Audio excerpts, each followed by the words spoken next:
Au palais Mohamed V, le chef de l'État a partagé vendredi un moment convivial autour d'un repas avec les diplomates des pays de la CEDEAO accrédités en Guinée.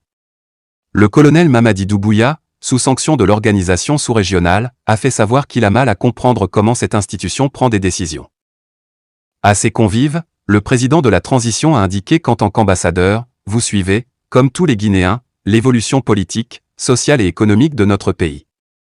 Nul besoin de revenir sur l'état de déliquescence dans lequel se trouvait la Guinée jusqu'au 5 septembre, date à laquelle l'armée guinéenne a pris ses responsabilités.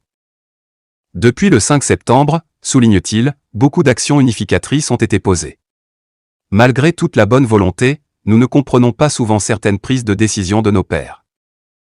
Le chef de la junte n'a pas occulté le sujet relatif à la mise en place du Conseil national de la transition, CNT.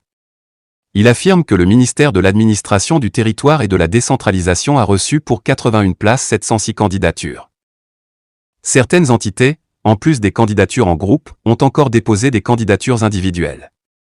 Nous avons aussi enregistré des candidatures des mêmes structures avec des signatures différentes pour nous faire croire que telle n'est pas plus légitime que telle autre pour désigner leurs propres représentants. Vous comprendrez donc toutes les difficultés à mener tout cela au pas de course. Nous voulons éviter les erreurs du passé et bien faire les choses, s'efforce-t-il convaincre. Il assure que le processus de mise en place d'un Conseil national de la tradition bâclée peut avoir des conséquences graves sur tout le processus de refondation. D'où la nécessité, selon lui, de faire le processus correctement. C'est pourquoi, lance-t-il, nous appelons à la compréhension de chacun et de tous. Il dit être à la disposition de nos frères de la sous-région. Car nous tenons beaucoup à la CEDEAO.